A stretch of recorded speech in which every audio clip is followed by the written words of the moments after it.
우리에게 주신 하나님 말씀은 요한복음 20장 26절에서 29절까지 말씀입니다. 신약성경 184쪽입니다. 요한복음 20장 26절에서 29절까지 말씀 제가 읽겠습니다. 여드레를 지나서 제자들이 다시 집 안에 있을 때에 도마도 함께 있고 문들이 닫혔는데 예수께서 오사 가운데 서서 이르시되 너희에게 평강이 있을지어다 하시고 도마에게 이르시되 내 손가락을 이리 내밀어 내 손을 보고 내 손을 내밀어 내 옆구리에 넣어보라. 그리하면 내 믿음 없는 자가 되지 말고 믿는 자가 되라. 도마가 대답하여 이르되 나의 주님이시오 나의 하나님이시니이다. 예수께서 이르시되 너는 나를 본고로 믿느냐 보지 못하고 믿는 자들은 복되도다 하시니라. 아멘. 담임 목사님 나오셔서 말씀 선포하시겠습니다. 오늘은 교회력으로 부활절 두 번째 주일입니다. 이 시간에 교회력으로 주신 말씀인 요한복음 20장에서 말씀을 봉독을 했는데 이 말씀을 중심으로 해서 부활의 신앙이라는 제목으로 두 번째 설교 말씀을 드리겠습니다. 오늘 본문이 시작되는 요한복음 20장 26절 마지막 부분에 보면은 예수께서 너희에게 평강이 있을지어다 라고 제자들에게 선언을 하십니다. 그런데 예수님은 그보다 여드레 전 같은 자리에서 평안을 선포하셨습니다. 그것도 두 번씩이나 평안을 선포하셨어요. 19절 마지막 부분에 보면 너희에게 평강이 있을지어다 라고 하시고 21절에도 보면 너희에게 평강이 있을지어다 라고 선언을 하십니다. 그러니까 부활하신 주님께서 같은 자리에서 제자들에게 세 번 너희에게 평강이 있을지어다 라고 선언을 하셨습니다. 성경에서 셋이라는 것은 온전함을 의미하기에 부활하신 주님께서 제자들에게 오셔서 온전한 평강과 평안을 선포하셨다는 것입니다. 사도 요한이 복음서를 쓰면서 자신의 복음서의 마지막 부분에 예수께서 같은 자리에 오셔서 세 번이나 제자들에게 평강을 선포하셨다는 것을 분명하게 기록해 놓은 목적이 있습니다. 그것은 이후로 이 말씀을 읽는 신앙인들에게도 부활하신 주님께서 그렇게 오셔서 평강과 평안으로 함께 하실 것을 분명하게 보여주고 있는 것입니다. 그렇습니다. 부활하신 주님께서는 몸된 교회 공동체에 오셔서 언제 어디서나 진정한 평안과 평강이 넘치도록 부어주시는 분입니다. 부활하신 주님의 평강이 넘침, 그것이 바로 교회 공동체입니다. 오늘 부활절 두 번째 주일의 아침, 수혜전에 나와 예배를 드리는 우리 남천 가족 모두를 축복합니다. 부활하신 주님께서 지금 여기 함께 하시며 주시는 진정한 평안과 온전한 평강이 우리 모두에게 충만하기를 주의 이름으로 축원합니다. 네, 오늘 이런 평안함으로 부활절 두 번째 주일 축복 인사를 나누죠. 세 번이나 평안을 선포하신 하나님께서 예수께서 지금도 이 예배의 자리에 교회 머리로 함께 하시면서 우리에게 평강의 은혜로 함께 하십니다. 평안이 넘치는 얼굴을 좀 해보시죠. 영애가 제일 잘하는 것 같은데 우리 그런 얼굴로 옆에 있는 분들을 축복합시다. 부활하신 주님께서 함께 하십니다. 이렇게 축복하시기 바랍니다. 한 번 더 하겠습니다. 이곳에 평강이 넘쳐납니다. 네. 이제 이런 평강 평안함의 축복을 마음에 담고 오늘 주신 말씀을 조금 자세히 보면서 부활하신 주님께서 주시는 그 평안함을 하나님의 말씀으로 듣겠습니다. 오늘 본문 26절을 보면 여드레를 지나서 제자들이 다시 집안에 있을 때에 도마도 함께 있고 문들이 닫혔는데 라고 기록을 하고 있습니다.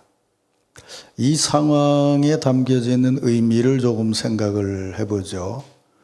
그 의미를 알기 위해서는 그보다 앞선 19절 말씀을 같이 보아야 합니다.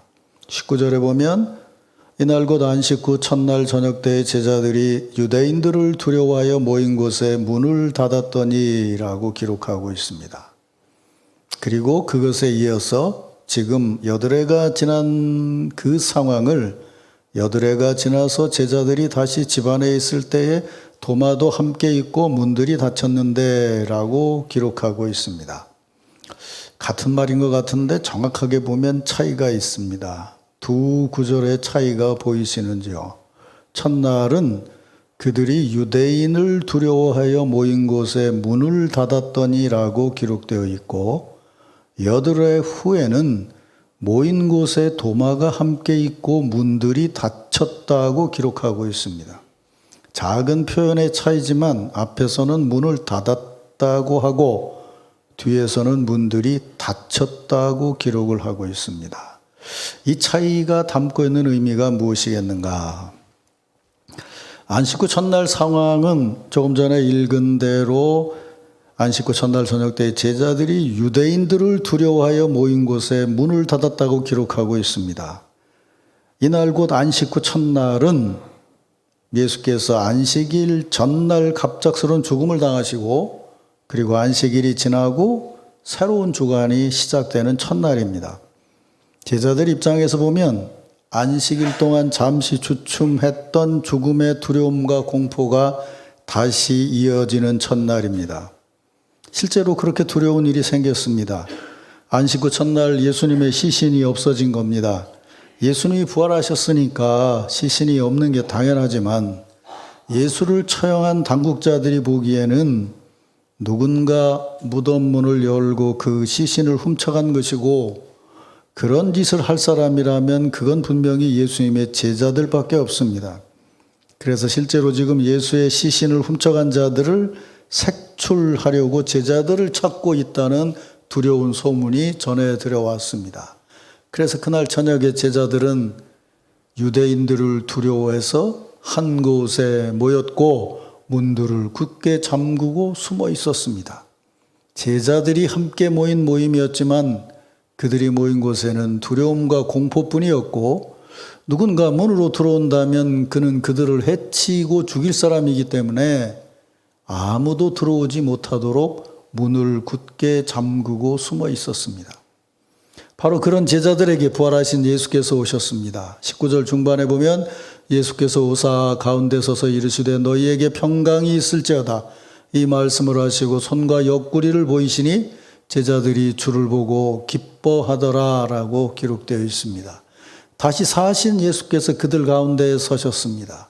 두려움으로 문을 걸어 잠그고 죽음의 불안과 공포의 분위기에 쌓여 있는 그들 가운데 그래서 어느 누구도 받아들일 수 없는 그들 가운데 다시 사신 예수께서 오셔서 서셨습니다. 그리고 손과 옆구리를 보이시면서 자신이 죽음을 이기시고 다시 사신 분임을 분명하게 보여주셨습니다. 그리고 이렇게 다시 사신 예수께서는 제자들 가운데 서셔서 너희에게 평강이 있을지어다라고 죽음을 넘어선 생명의 평안을 그들에게 선포하셨습니다. 그때 그 방을 감싸고 있던 죽음과 공포 그리고 불안과 두려움의 분위기는 단숨에 생명의 분위기로 바꾸어졌습니다.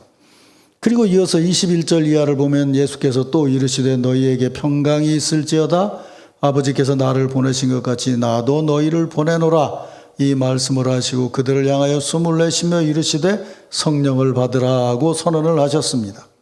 외부로부터 오는 죽음의 두려움을 이기는 생명의 평안을 선포하신 예수께서는 이어서 아버지께서 나를 보내신 것 같이 나도 너희를 보내노라고 하시며 두 번째 평안강을 선언하셨습니다.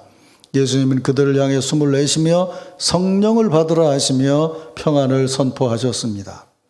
그러니까 예수께서는 그날 저녁에 제자들에게 죽음의 두려움을 넘어서는 평강과 그것에 이어서 또 한 번 예수의 보내심을 받아 사역을 감당할 제자들 마음에 풍성해야 될 평안을 이어서 선포하신 것입니다. 이렇게 보면 안식 후 첫날 부활하신 주님을 만난 제자들은 이후로 죽음의 두려움을 넘어서서 평안으로 사명을 감당할 수 있을 것 같습니다. 그런데 변수가 있었습니다. 오늘 본문에 나오는 것처럼 바로 도마입니다. 24절부터 25절에 보면 도마는 예수께서 오실 때 함께 있지 않았다고 합니다. 제자들이 부활하신 주님을 배웠다고 하니까 도마는 내가 그 손의 못자국을 보며 내 손가락을 그 못자국에 넣으며 내 손을 그 옆구리에 넣어보지 않고는 믿지 않겠노라고 단언합니다. 그리고 여드레가 지나서 제자들이 다시 집안에 있을 때에 도마도 함께 있고 문들이 닫혔다는 겁니다. 이렇게 보면 이 대목을 기록할 때의 사도 요한은 지금 여드레가 지난 그 모임은 유대인에게서 올 죽음의 두려움보다 도마가 함께 있어서 문이 닫혀져 있었다는 것을 강조하고 있는 것입니다. 두려움이 아니라 도마의 불신이 그 방의 문들을 닫게 했다는 것을 강조해서 기록하고 있습니다. 그리고 이 장면은 참 역설적입니다.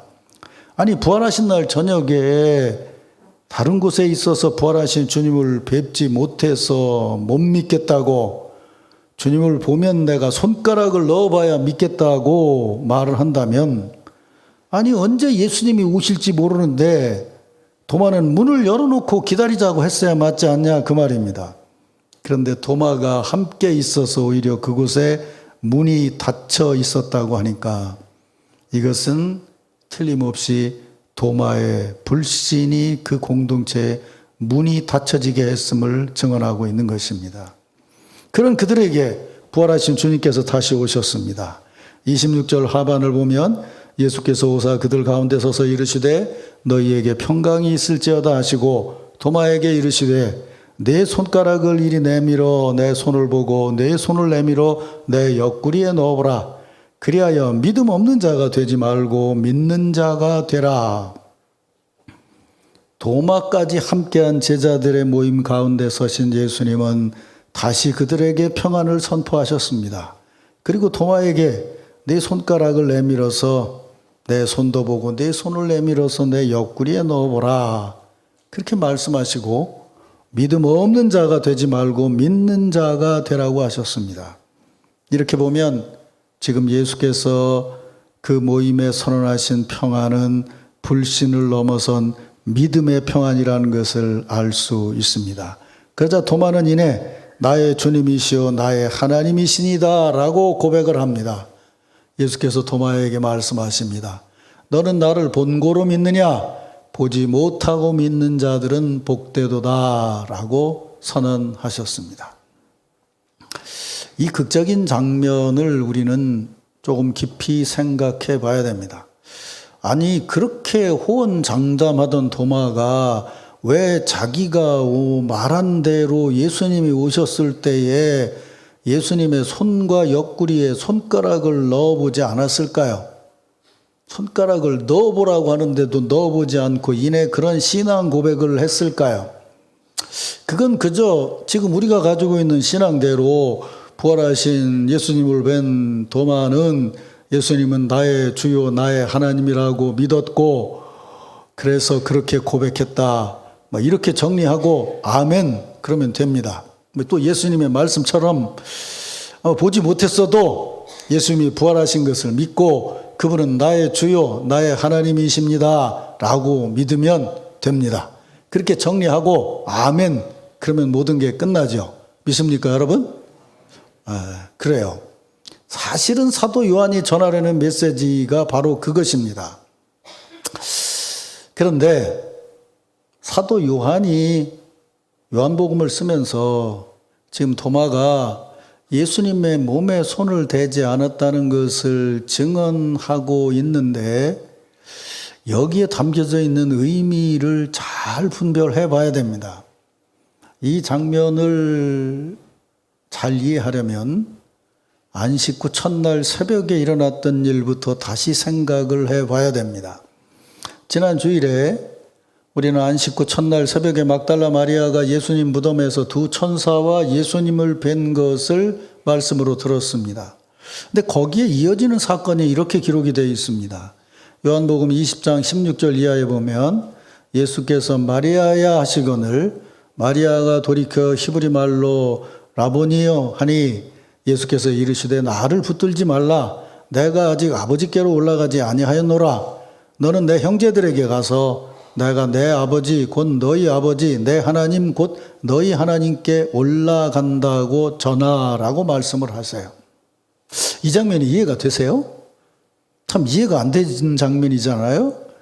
지금 마리아가 예수님 사랑하는 마음으로 무덤가에 가서 지난주에 얘기한 것처럼 분별을 못하면서 있다가 예수님이 마리아라고 부르는 음성을 듣고 예수님을 알아보고 너무 반가워서 여기 말로는 붙들려고 했다는데 이게 무슨 영화에 나오는 것처럼 도망가는 사람 붙든다는 얘기가 아니라 너무 반가워서 아마 예수님께 안기려고 했지 않았겠어요?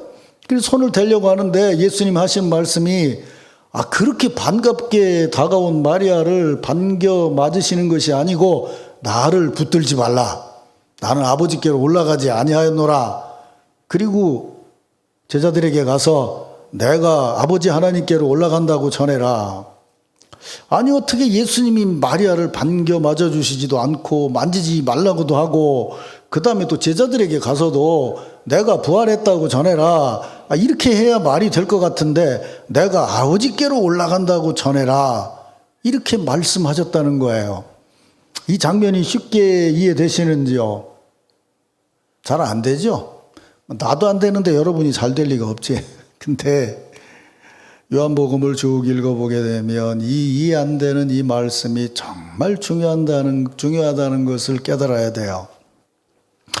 자, 예수께서 제자들에게 가서 내가 아버지께로 올라간다라고 전하라는 이 말씀은 말 그대로 예수께서 승천하신다는 말씀이고 신학적으로 얘기하면 그 승천이 예수님의 부활 사건의 완성을 의미한다는 것이죠.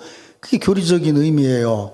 근데 요한복음의 흐름대로 이야기를 보면 이 대목의 의미를 어디서 깨달아야 되냐 하면 다른 복음서와 다르게 요한복음에는 예수께서 십자가를 지시기 전에 그러니까 성찬 예식을 갖고 겟세마네 동산에서 기도하기 전에 굉장히 긴 설교를 하신 것으로 기록되어 있어요. 그게 요한복음 14장, 15장, 16장 3장에 걸쳐서 마지막 설교가 나와 있어요.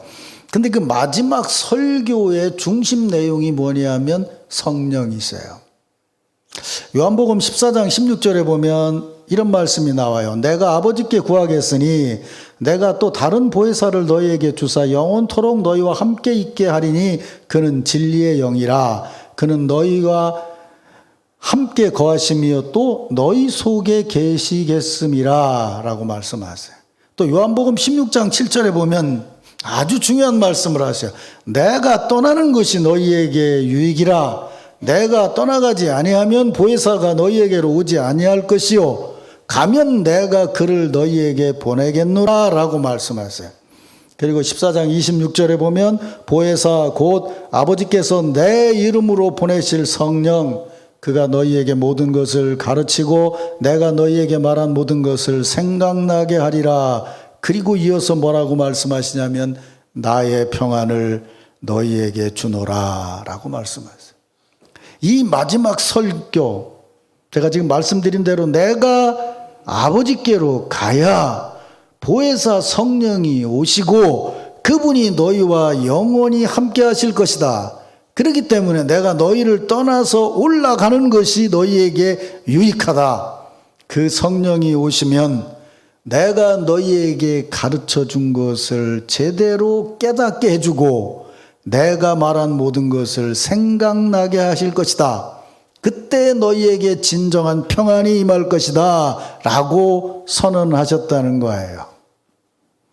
그러니까 예수님은 지금 십자가를 지시기 전에 제자들에게 말씀하신 설교 그대로 지금 부활하신 이후에 그 일이 일어날 것을 말씀하시는 거예요. 나는 이제 아버지께로 올라간다는 얘기예요. 그게 무슨 얘기예요? 우리가 아는 대로 사도행전은 이제 성령께서 내가 올라가야 임하실 거라는 걸 말씀하셨다는 거예요.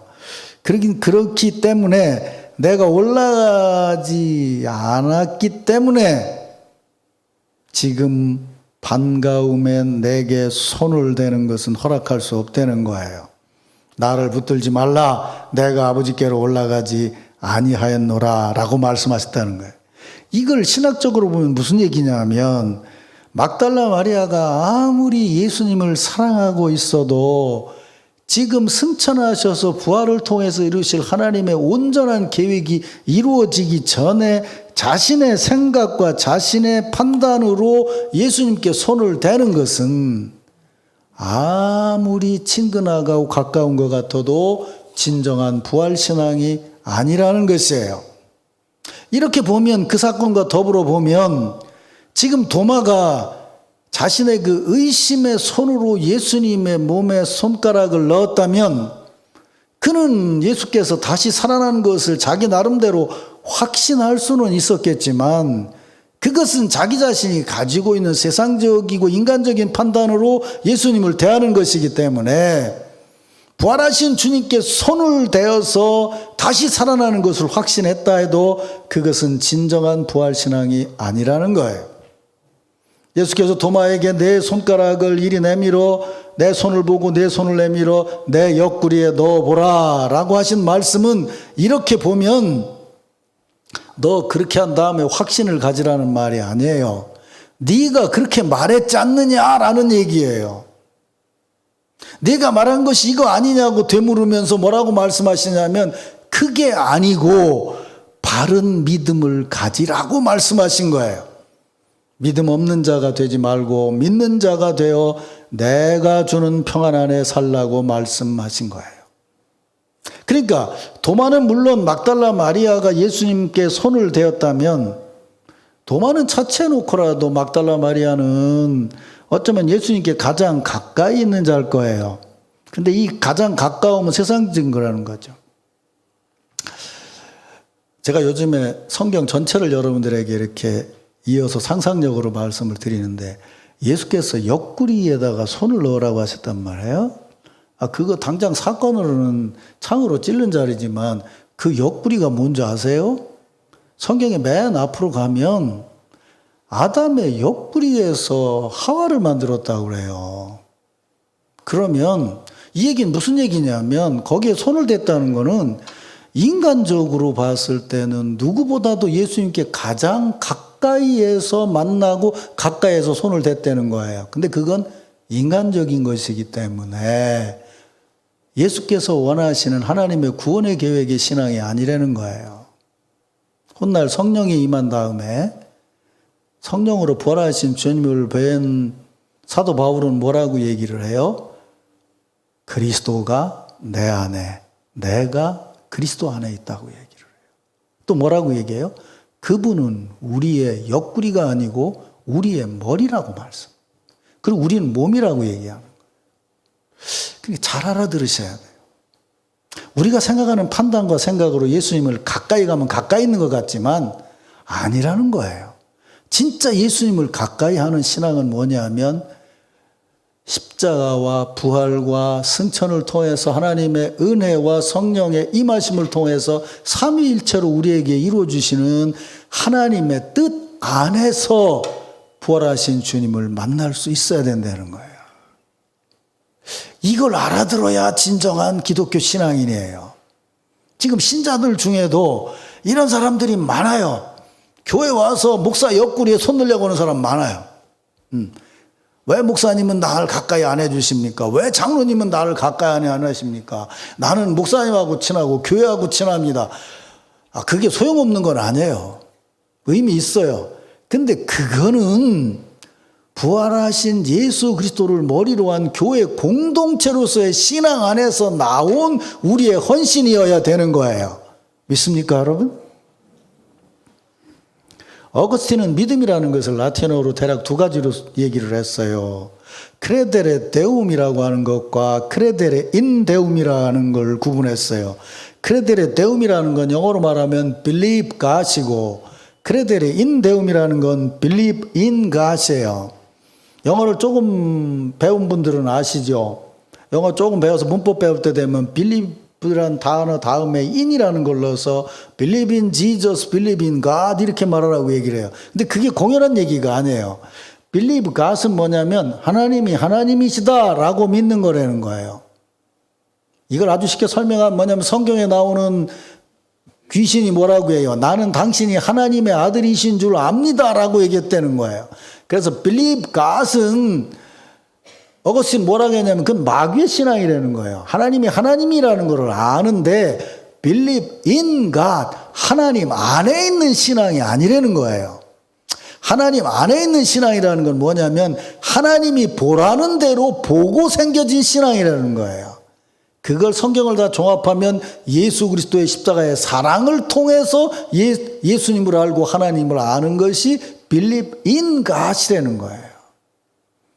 그러면서 어거스틴은 설교하면서 이런 얘기를 해요. 오늘 교회 안에는 하나님을 믿는다고 하는데 제 생각대로 하나님을 믿는 사람들, believe God 하는 사람들이 너무도 많다는 거예요. 진정한 신앙은 believe in God이에요. 내가 반가워서 손을 대고 싶어도 아직 아니니 손대지 말라는 예수님의 음성을 듣고 순종할 수 있는 신앙인이어야 돼요. 그분이 하늘에 올라가셔서 하나님의 뜻대로 모든 것을 이뤄내어야 진정한 구원의 역사가 이루어진다는 것을 하나님 안에서 믿는 자가 진정한 부활신앙인이라는 것이에요. 그래서 말씀하고 있어요. 믿음이 없는 자가 되지 말고 믿는 자가 되라. 너는 나를 본고로 믿느냐? 이 말 참 중요하죠. 내 눈으로 본 대로 믿으려고 하느냐? 보지 못하고 믿는 자가 복되도다. 요한복음 이 마지막을 여러분은 그냥 예를 들면 뭐 마리아 사건 하나, 그 다음에 요한복음에는 요한과 베드로가 예수님의 무덤에 갔던 얘기가 나오고, 그 다음에 여기 제자들의 얘기가 나와요. 나도 그렇게 생각을 했는데 난 요번에 처음 그걸 보고 알았어요. 처음 모였던 제자들의 모임에 베드로와 요한이 있었을까요? 없었을까요? 있었다? 없었다? 그냥 주무시는구만. 난 있는 줄 알았어. 근데 없었어요. 왜 없었냐면요. 나중에 집에 가서 읽어보세요. 오늘 읽은 말씀 앞부분에 보면 막달라 마리아가 예수님께 찾아갔다는 얘기 다음에 주님께 사랑받는 제자와 베드로가 무덤에 가서 빈 것을 보고 예수님이 살아났다는 것을 믿고 뭐라고 기록됐냐면 자기 집으로 돌아갔더라라고 기록이 되어 있어요. 그러니까 이때 상황은 어떻게 됐냐면요. 예수님 체포될 때 제자들이 뿔뿔이 흩어졌어요. 다. 그랬잖아요. 도망가는데 어디 장소 정해놓고 모이자고 했겠어요. 그냥 도망갔죠. 얘기했잖아요. 뭐 혼입을 뒤집어 쓰고 도망간 놈도 있는데 다 도망갔어요.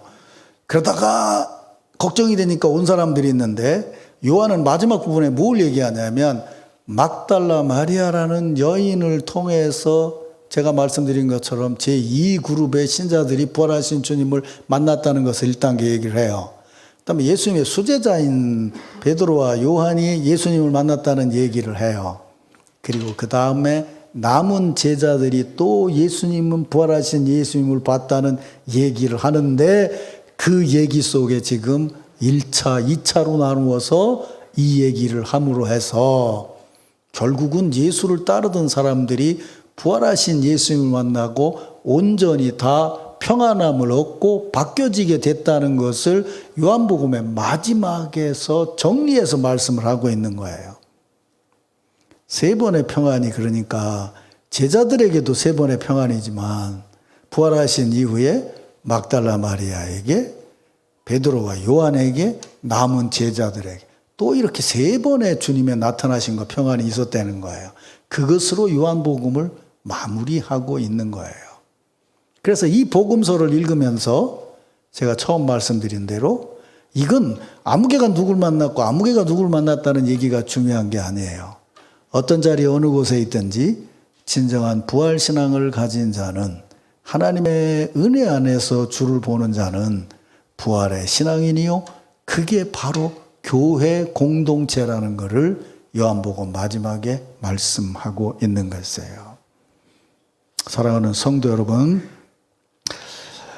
어쩌면 우리는요, 예수님의 부활을 믿는다고 하면서도 그거를 별로 그렇게 몸에 와닿게 믿지를 못해요. 근데 몸에 와닿게 믿지 못하는 게 당연해요. 몸에 와닿게 믿으면 찔러봐야 되니까. 근데 예수님의 부활은 몸에 와닿는 신앙이 아니에요. 하나님의 은혜로 임하는 신앙이죠. 믿습니까, 여러분? 그분이 주신 것에 대한 믿음의 고백이에요. 내가 내 기준으로 찔러보고 확신 갖고 내가 확신하게 써서 무언가를 한다는 것이 아니에요. 그분이 우리를 위해서 사랑을 베푸시고 이런 놀라운 하늘의 계획으로 우리에게 은혜와 복을 주셨다는 것을 온전히 믿는 믿음으로 그분 앞에 무릎을 꿇는 것이 진정한 부활신앙이에요. 수도 없는 어려움, 죽음, 고난, 힘든 일들이 우리로 하여금 부활하신 주님께 엎드리지 못하게 만드는 세상에서 살아가고 있어요. 잘 생각해 보면 아주 미련한 거예요. 그죠? 죽음, 어려움, 고난 우리 힘으로 극복이 되나요? 절대로 안 돼요. 그런데도 우리는 찔러보고 만져보고 해보고서 극복할 수 있을 거라고 생각을 해요. 생각의 전환이에요. 패러다임이 바뀌어야 돼요. 그분이 임하신 거예요. 그분이 다시 살아나신 거예요. 우리의 생각을 넘어서서. 이것이 부활의 신앙이에요. 그리고 그런 신앙이 우리에게 임하였을 때 말씀했잖아요. 나는 가지만 그분 성령께서 오셔서 너희와 영원히 함께 있을 것이다. 그래서 도망치고 난리 났던 제자들이 그 은혜 안에서 엄청난 일을 이룰 수 있었어요. 이번에 책을 읽으면서 보니까 이런 얘기가 나오더라고요. 어떤 종교나 어떤 가르침도요, 자기들이 알고 사는 동네를 넘어서서 그 얘기를 전한 게 없답니다. 고대시대에.